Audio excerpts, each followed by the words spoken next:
Live from the National News Studio, Sri Lanka.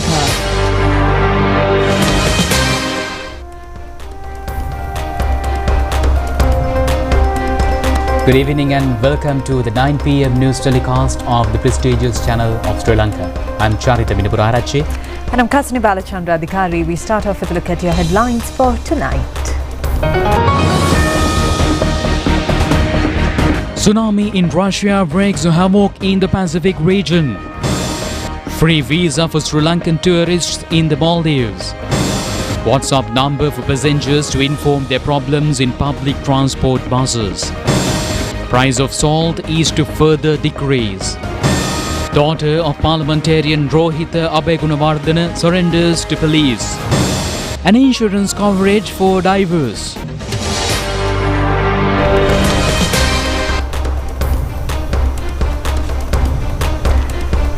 We move on to those and other stories in detail. In your top local story tonight, the Maldivian government has decided to issue on-arrival visa of 90 days free of charge to Sri Lankans who visit the atoll for tourism purposes. The decision has been taken in line with the official visit of President Anurukumar Dissanayake in the Maldives. This issue of free visa is effective from yesterday. Sri Lankans who visit the Maldives should possess a valid passport and prove that they have adequate amount of money to spend during the stay to obtain this free visa facility. This decision has been taken with the objective of enhancing mutual cooperation between the two countries in pursuant to the prevailing immigration and immigration regulations in the Maldives. The Maldivian government further says that this is a gesture of confirming the high priority given to Sri Lankan citizens. And tsunami waves have reached the US west coast after a 8.8 magnitude earthquake of Russia's eastern coast triggered warnings across the Pacific. And the earthquake, which hit near Kamchatka Peninsula in about 11:25 a.m. local time today, is one of the most powerful that has ever been recorded.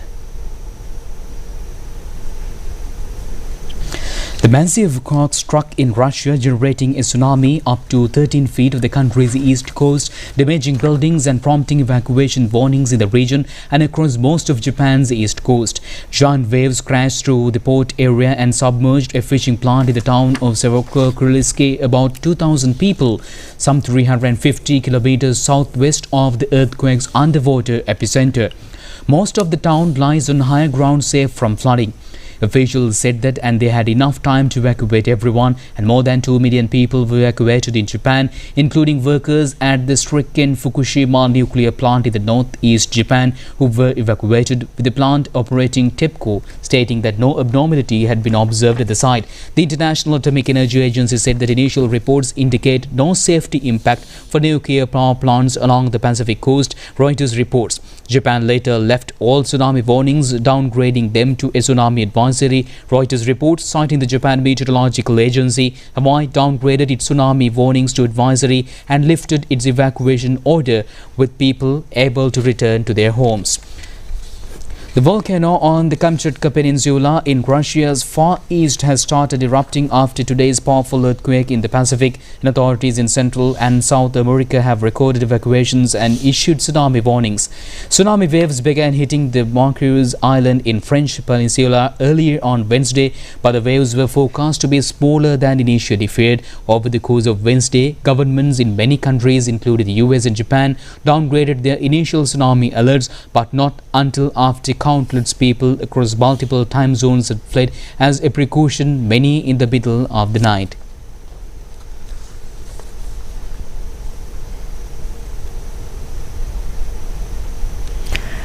Now, the Geological Survey and Mines Bureau says that the tsunami situation occurred at the Kamchatka Peninsula in Russia causes no influence to Sri Lanka.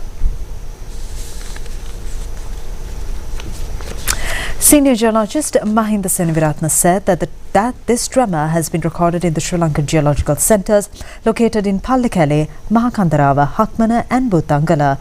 The Colombo headquarters monitor these centres around the clock, and in case of any emergency, the headquarters will follow up with the data and take necessary actions. Therefore, people should not have any fear in this connection. This is a quake occurred in Kamchatka area in Russia. It will not have any influence to Indian Ocean region and no tsunami threat to Sri Lanka.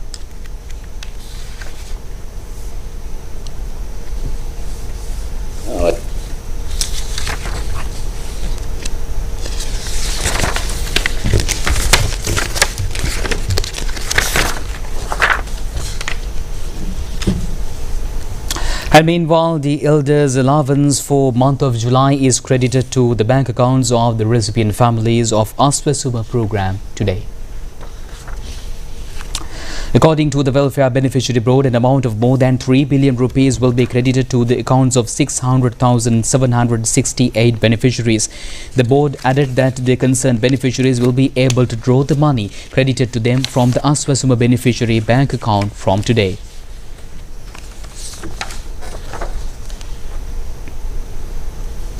According to Prime Minister Dr. Harini Amarasuriya, a Pirivana education has to be developed which can fulfill the special duty entrusted upon the Mahasangha in the present world. The Prime Minister made this observation joining a program held at the Ministry of Education today. The Prime Minister awarded the letters of appointment to new Pirivana teachers approved by the 203rd Pirivana Education Board. 273 letters of appointment were awarded to Pirivana teachers on this occasion. Prime Minister said that the relevance of the teachings of the Buddha under the socio-economic condition in the world today holds special significance. In this context, the type of Pirivana education to be created has to be taken into consideration while safeguarding the history and the traditions of the country. The society will have to be ready for the special duty entrusted on the Buddhist monks of the present day. She added, a debate as to how the Pirivana education to be adjusted in the education system when it is undergoing changes has also to be taken care of. The Buddhist monks face the challenge of safeguarding Buddhism while creating a generation of monks with worthwhile education.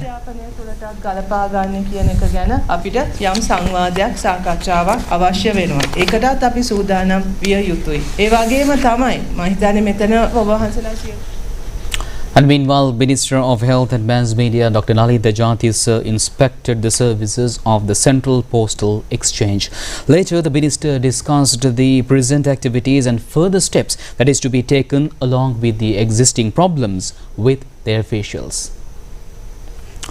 The Minister paid attention to areas such as providing new income targets up to the sub-post offices in the postal services, which has a history of about 2000 years. It is also including introductory new services, starting new post offices, modernization and other activities. The Minister pointed out that stabilizing the country under a strong foundation is the main objective of the government, and the Postal Department will also be handled under the same plan. He added that steps are being taken to address the vacancies in the Postal Department and to redress the transportation problem in the service. Accordingly, steps will be taken to make permanent 1,000 substitute postal assistant employees and to register another 1,000 new substitute postal assistants. The occasion was joined by Postmaster General SRW MRP Satkumara and other officials.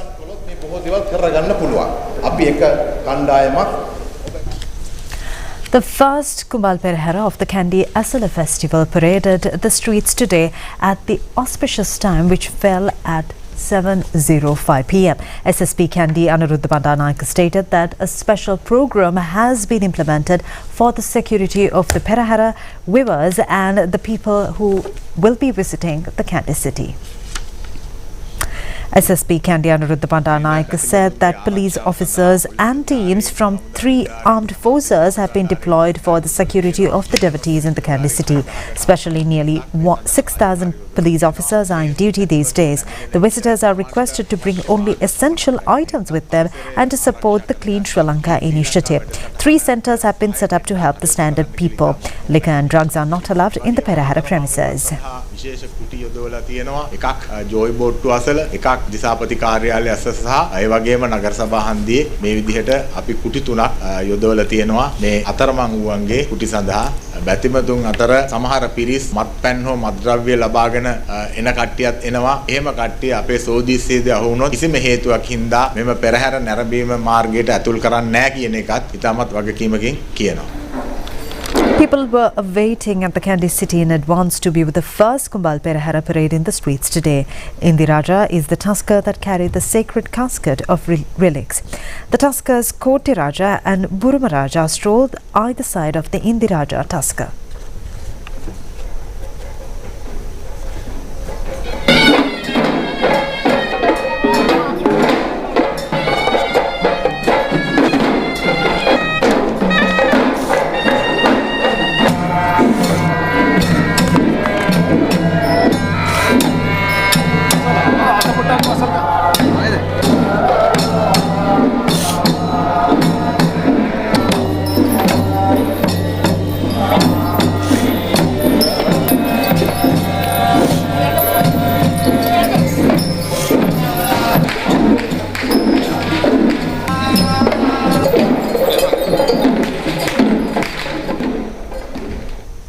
On your more local stories this evening, the daughter of parliamentarian Rohitha Abegunawardena has surrendered at the Central Anti-Corruption Unit Polana. The police has been searching for her to be taken into custody regarding the incident of assembled jeep. The son of parliamentarian Jagat Vidhana was taken into custody on the 20th of this month and was remanded and released on bail later. It has been revealed that it had purchased a jeep from the daughter of Rohitha Abegunawardena. Accordingly, the son-in-law of Rohitha Abegunawardena was taken into custody and remanded until the 1st of next month. The daughter of the parliamentarian was to be presented before the Batukaba Magistrate Court today. Former Navy Commander Nishantha Ulugetanna has been further remanded until the 13th of next month when his case was taken up for the Palgaha Magistrate P.P.J. Fernando today. The suspect was produced before the court in order to be presented in an identification parade. He has been accused of the disappearance of a person.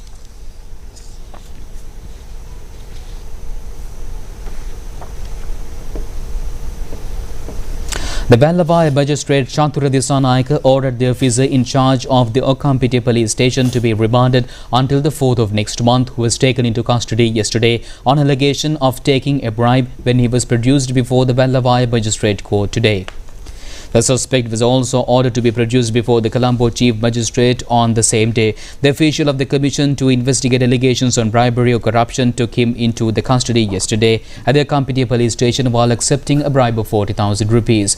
Former President Gotabaya Rajapaksa informed the Supreme Court through his attorneys at law today that he is ready to provide evidence regarding a habeas corpus case. This relates to the incident of the disappearance of two human rights activists, Lalit Veeraraj and Kugan Muruganathan, in 2011. The appeal petition filed by the relatives of the Jaffna Magistrates Court was taken up by the hearing today by the Supreme Court. The President's counsel Romesh De Silva informed the court that his client is finding it difficult to provide evidence at the Jaffna court and is ready to do the same at court in Colombo. The three-member bench of judges informed the court to issue an appropriate order while presenting the request to the Jaffna Magistrates Court within 4 weeks from today. The President's counsel also informed the court to finalize the hearing of the case since his client is ready to provide evidence in the court. The court also decided to finalize the hearing of the appeal petition while the agreement of the attorney-at-law of the petitioner. The Colombo High Court today took up for hearing the case against former Minister Johnston Fernando and 3 other defendants in the presence of Colombo High Court Justice Lanka Jayaratne. Regarding of evidence on behalf of the complaint was also conducted. The case has been filed by the Commission to investigate allegations on bribery or corruption or the allegations of causing losses to the government by engaging employees of Santosa for political activities when he was the Minister of Trade. The Colombo District Court today ordered to take up hearing the complaint on the 20th of next month filed by Duminda Disanayaka, Lasantha Alagivanna and Mahinda Amarveera for suspending them from party posts of the Sri Lanka Freedom Party. The complaint was taken up before the Colombo District Judge Justice Sandul Vitana. The President of the Sri Lanka Freedom Party, former President Maithripala Sirisena and a group of others have been named as respondents of the concerned complaint. The owner of the Hambantota Birds Park and 3 others were taken into custody along with the high-powered motorcycle from park were also released on bail today under an order by Hambantota Magistrate Oshada Migara Maharaji. They have been released on personal bails of 100,000 rupees each. The Agriculture and Agrarian Insurance Board has decided to introduce an insurance cover for divers.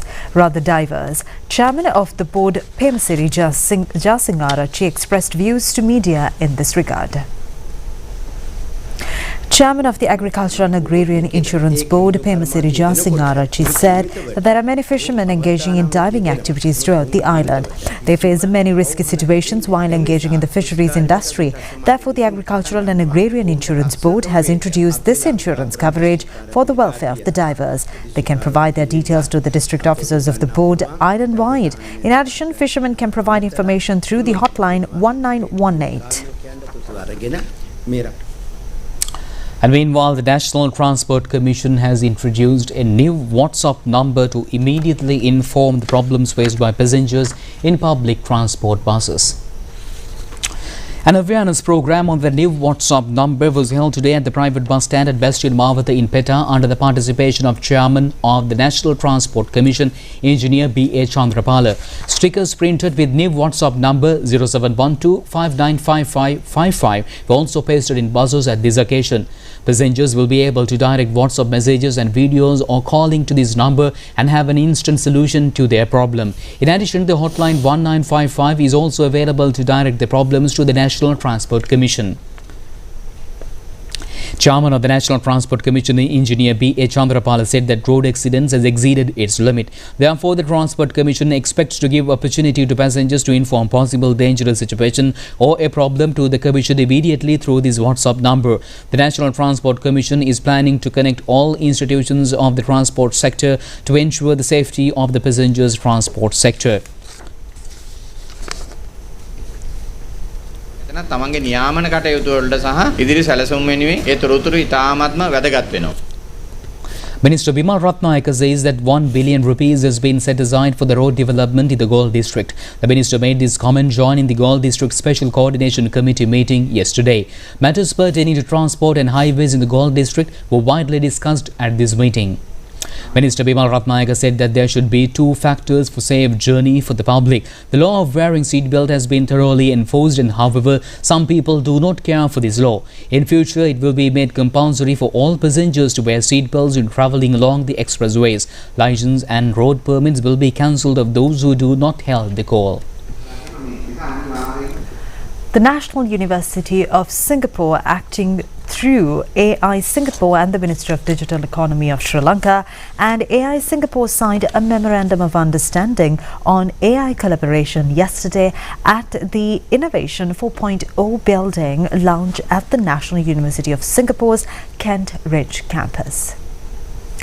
The MOU was signed by Lawrence Liu, Director of AI Innovation from AI Singapore, and Senra Disanaik, the High Commissioner of Sri Lanka to Singapore, on behalf of the Government of Sri Lanka. The partnership with AI Singapore, one of the region's leading national AI programs, comes at a pivotal moment in Sri Lanka's digital transformation journey and is expected to significantly contribute to enhancing the country's digital capabilities, aligned with global best practices in AI governance. Sri Lanka seeks to strengthen cooperation in advisory support, AI knowledge exchange and capacity building as the country advances its vision for a digitally inclusive nation. The signing of the MOU coincides with the 55th anniversary of the establishment of diplomatic relations between Sri Lanka and Singapore and underscores the growing partnership between the two countries in the fields of innovation and digital transformation. And meanwhile, the Raigam Viber Salt and Company says that the price of salt can be further decreased in the future. The company reveals these facts at a media briefing held in Colombo today. Senior Director of the Raigam Viber Salt and Company, Janaka Amar Singh, said that the current price will be definitely decreased. Although the Salt Manufacturers Association has agreed to sell a kilo at 240 rupees, a kilo has to be sold at 235 rupees. The price increase since due to lack of proper harvest during the Maha season. However, since there is an adequate amount of salt, the price may go down up to 225 rupees. A kilo in the competitive market, prices go down compulsorily. The country has imported 271 containers. Some talk about 6 containers only, and there is no political influence in the import of salt.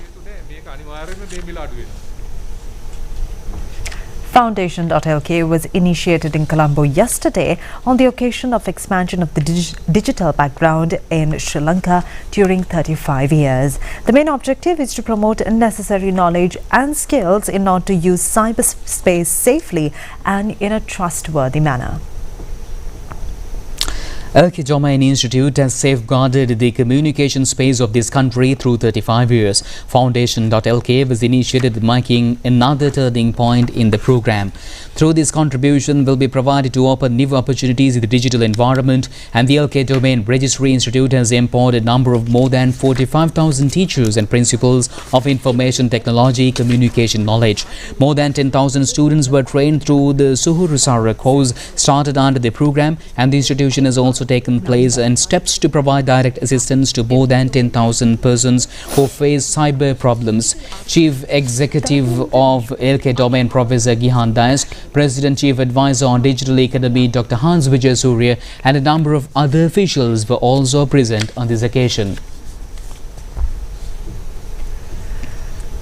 Special series of operations has been implemented with the aim of establishing law and order in the country and to save it from drug menace. This has been jointly implemented by Sri Lanka Police, Police Special Task Force and the 3 armed forces. Under these operations, over 25,000 individuals and over 17,000 vehicles and motorcycles were checked yesterday.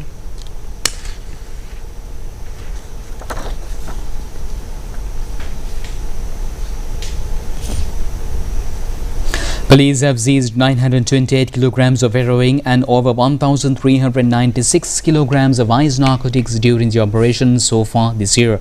11,000 kilograms of cannabis, 28 kilos of cocaine and over 381 kilograms of hashish have also been discovered. During this period, 122,913 persons have been taken into custody in connection with the drug-related offences. Police stated that identifying the drug smuggling network and interrupting it successfully, it stopped 2 drug smuggling into the country.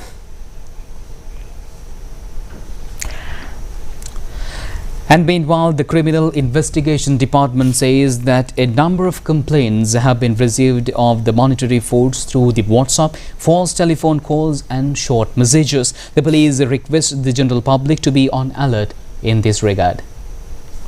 It has been reported that an organized group is misguiding the users through the false telephone calls and short messages to get the OTP numbers from them to pump out money from their bank accounts. Police informs the public not to deliver the OTP numbers to any other party on any occasion from their internet accounts. A special police investigation is being conducted on the incident of committing suicide of former chairman of the Yatinura Pradeshya Sabha Champika Nilanta and the deaths of his wife and elder daughter. It has been revealed through investigations that in a letter suspected to be written by Champika Nilanta prior to the death, a monetary deal and the name of the police officer in charge of the Kandy division, police beta division, to rectify the false news items which is being circulated on mass media and social media in this regard. And accordingly, the police is conducting an investigation in this regard and future action will be taken in accordance with the facts revealed in it. Chief Executive Officer of Lanka Sugar Company, Deepika Gunaratne, says that 205 million rupees more will soon be paid to the farmers and tractor owners connected to Sevanagala Sugar Factory, in addition to the advance payment made for them so far. She made these remarks expressing her views to the media regarding the crisis situation erupted at the Sevanagala Sugar Factory. Chief Executive Officer of the Lanka Sugar Company, Deepika Gunaratne, said that the Sevanagala Sugar Factory has bought nearly 46,000 metric tons of sugarcane from farmers since January this year so far. A sum of 243.9 million rupees has been paid for them. Nearly a same amount is to be paid for them. When the farmers brought sugarcane, an advance payment is made, and after a period of 1 month, the entire amount will be paid. There are certain lapses in the payment system. In addition, the factory should pay a sum of nearly 7.3 million rupees to tractor owners. Since history, the payment have been made in 2 stages. However, the farmers and the tractor owners will be paid their arrears within a very short period of time. And now let's move on to some new local news and be brief. Dr. Tamara Kirti Kalubovila, who has been appointed chairman of the Sri Jamaradhanapura Hospital, took up his duties today and has been the director of National Health Science Institute before. The commencement of district meetings prior to the Youth Club National Convention to be held on the 12th of next month at Sugatadasa Indoor Stadium is being conducted at present. The Mathura District Youth Club meeting commenced at Nupe Cultural Centre yesterday. Peshan was elected as the president.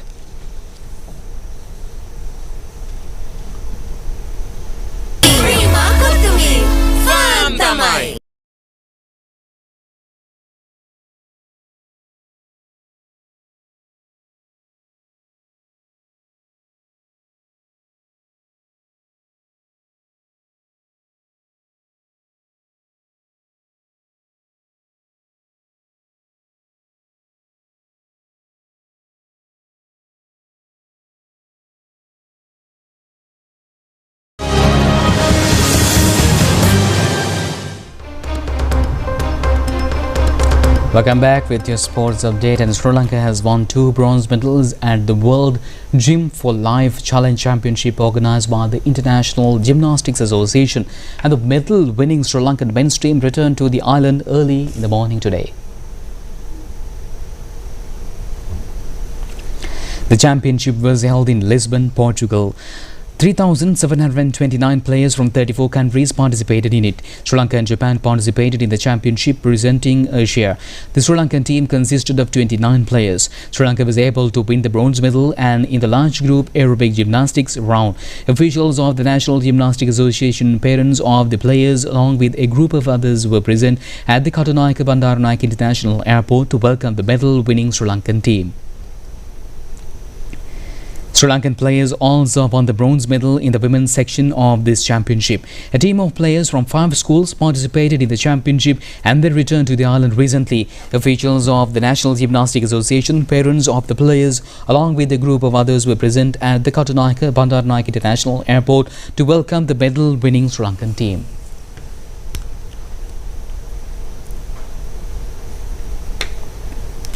And with that, we conclude tonight's news. Do it just tomorrow at the very same time. I'm Charita, signing off with Kasani. Stay safe. Good night. Good night.